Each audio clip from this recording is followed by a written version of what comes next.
O fenômeno do ressentimento está associado à tendência em se transferir a responsabilidade de um acontecimento para uma determinada causa externa, tornando-a simbolicamente culpada pela nossa própria fraqueza. Segundo o filósofo alemão Nietzsche, por intermédio da institucionalização da moral judaico-cristã, a sociedade ocidental teria desenvolvido uma cultura de ressentimento, relacionada, dentre outras coisas, à culpa e ao pecado. Mas, afinal, o que é ressentimento e qual o seu impacto social? Como ele se relaciona com a justiça e o direito? Essas e outras questões serão debatidas no programa de hoje, que trata do tema, a lógica do ressentimento. Fique com a gente, porque sem ressentimentos, o Direito de Literatura está começando agora.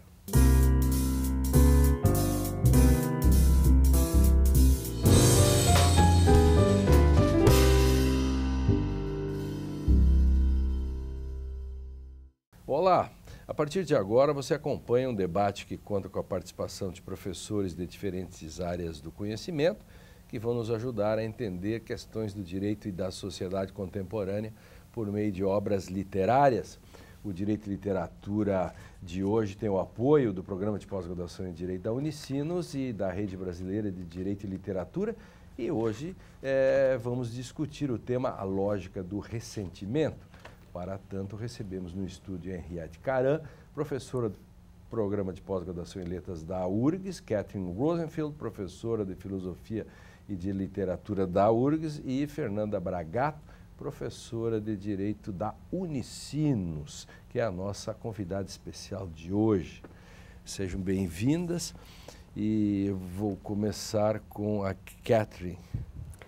Que livro eu trouxe, na verdade, dois livros marcantes para esse tema, que, na verdade, Nietzsche é o inventor, né, desse conceito do ressentimento como determinante para uma certa forma de interação cultural. E ele marcou essa sua entrada, né, nessa seara do pensamento com dois livros muito importantes. Um é o livro de juventude, O Nascimento da Tragédia a partir do Espírito da Música, que revela que tem culturas, como a cultura grega, que conseguiram instaurar um nível cultural mais elevado, mais nobre do que o cristão, pelo fato de administrar melhor as paixões antagônicas, né? De soltura e dissolução de um lado, de controle e disciplina do outro lado, né? Os dois princípios, o dionisíaco e o apolíneo. Então, esse foi a obra mestra do jovem Nietzsche, com 24, 25 anos, e mais tarde ele escreve uma outra obra que virou mais importante filosoficamente, mais maduro, que é a Genealogia da Moral, que é um dos marcos da nossa cultura hoje, moderna e pós-moderna, porque é um dos primeiros livros que dá um basta às ideias escolásticas, metafísicas, que supõem que o ser humano tem uma natureza, a imagem de Deus, que as noções morais seriam inatas. Né? Toda essa filosofia anglo-saxã, ela é trazida à baila para receber um golpe, eu não digo mortal, né? Mas um golpe forte. Né? Então, Nietzsche é o primeiro homem assim polêmico, né, contra essas noções metafísicas. Eu acho que é muito importante lembrar-se do Nietzsche, né, do modo muito sutil como ele faz essa polêmica, porque hoje em dia ele muitas vezes é arrolado como um precursor do pós-modernismo relativista, que simplesmente diz não tem absolutamente essências nenhuma, não tem valor estável nenhum, tudo se equivale com tudo, e não é isso que Nietzsche diz. Nietzsche diz que o fato que não tem uma natureza humana estável, nem Deus provavelmente, nos obriga a sermos mais criteriosos, a escolhermos melhor, a pensarmos melhor, a distinguirmos melhor, e não nos isenta de escolher o melhor. Então, é muito diferente do relativismo atual e, sobretudo, do relativismo ressentido, né, que se refugia nessa pregação dos não-valores, né, do vale tudo, né, para pregar em todos os lugares, na educação, por exemplo, né, uma luta de classes, uma luta armada, uma chamada para a violência vingativa e fazer a cultura do ressentimento e da vingança. Tá bom esse salvamento aí de coisas do Nietzsche, depois a gente pode voltar a esse assunto aí. Tem gente no direito que adora Nietzsche, mas exatamente pelas más razões. Talvez por outras razões que não essas que você está dizendo. Embora fatos não há, só há interpretações, e a questão da vontade do poder acaba estabelecendo uma questão que adianta em muito algumas questões pragmaticistas. Enfim, a gente pode voltar a esse assunto, para o direito isso é muito importante. E, Fernanda, bom, depois a gente volta, você tem outro livro aí, né? Eu estou vendo aí, depois a gente volta. Fernanda, que livro? Bem, eu estou trazendo à discussão um livro de Frantz Fanon, que se chama Pele Negra, Máscaras Brancas. É um livro escrito em 1952. O Fanon, então, é um pensador que se destaca entre um dos grandes pensadores influentes do pós-colonialismo.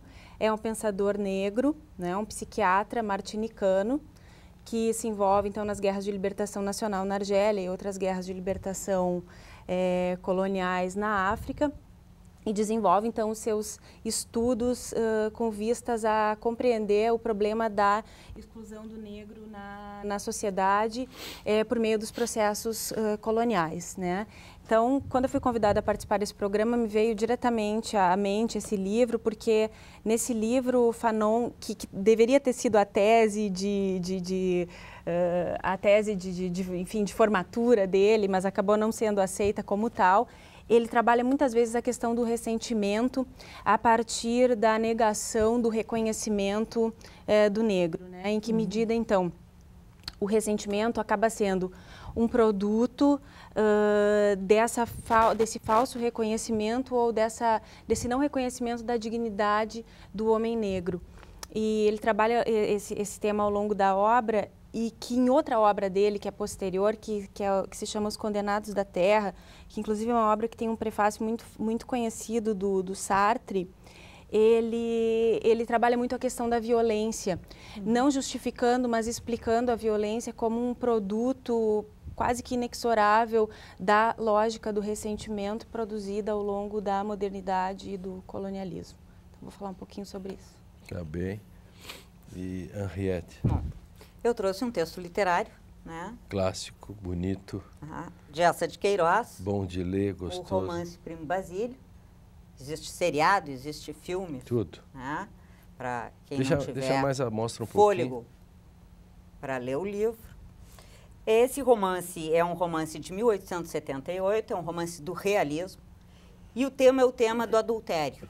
Né? É um romance que se enquadra na mesma linha que Madame Bovary, então a gente pode dizer assim, que Primo Basílio é o Madame Bovary português, né? Ou o Dom Casmurro português, com o mérito que o Dom Casmurro tem de ser uma narrativa autodiegética, em que nós temos um narrador que também é protagonista, diferente do que é o caso tanto de Madame Bovary quanto de Primo Basílio.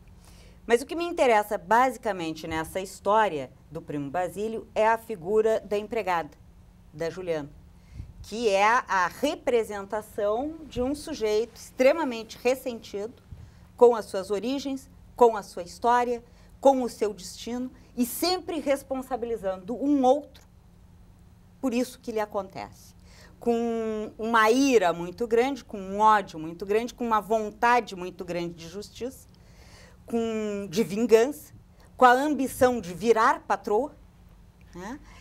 E aí a gente pode pensar que o ressentimento é sempre uma saída, e uma saída que não é boa, para o conflito diante do outro, para o conflito frente ao outro. Nós temos diversas saídas no conflito com o outro. O ressentimento não é a melhor delas. E esse filme que está agora na Berlinda, que é Que Horas Ela Volta, em que a personagem, a filha dela não faz um pouco essa empregada no Primo Basílio, porque a filha é que faz o enfrentamento desse filme com a... que está fazendo muito sucesso, tem chance até de ser indicado o filme nacional, que faz sucesso em todo mundo, que é com aquela... Regina Casé. Em que aí acontece que há uma família burguesa, no sentido da classe dominante brasileira, do sujeito que é rentista, não faz nada, acorda ao meio-dia, toma antidepressivos, o filho é um folgadão que vai ficar na casa a vida toda sem fazer nada também, porque o pai dele é rentista, ele vai ser rentista, se quiser. E tem a empregada, e aí ela recebe a empregada que tem uma filha que vai fazer vestibular na USP, em São Paulo. E então, a esperança dela, empregada, é um dia comprar a televisão usada dos pais, que é uma LED, mas a filha vem e diz, a filha dela coloca ela em qualidade, assim, que não aceita a dominação. E começa a fazer o enfrentamento. Vai para a piscina, vai pegar o café, como se ela não... Escapa do ressentimento. Escapa do ressentimento. Escapa do ressentimento. E proativa. Proativa. Eu aconselho o filme, né? E também não vou fazer um spoiler aqui, quer dizer, contar o final do filme, enfim.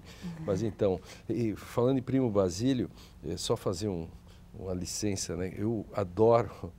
E cito muito o grande conselheiro Acácio, que tem uma frase belíssima, né, que eu uso sempre nos meus textos, que cai bem para o Brasil, que as consequências sempre vêm depois.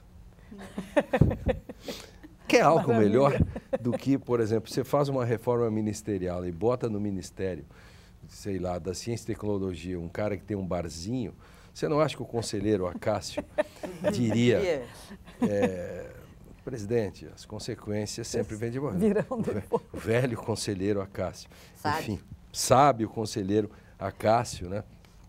Que é uma figura folclórica. Né? Agora, o mesmo poderia se dizer para aquelas propagandas concebidas da seguinte maneira, que a Henriette, com esse olho rápido que ela tem, me leu agora na chegada, expresse a sua indignação, venha para o nosso partido. Ou seja, que partido é esse que não tem programa, não tem nada a propor, a não ser a indignação contra os anteriores? Só o slogan.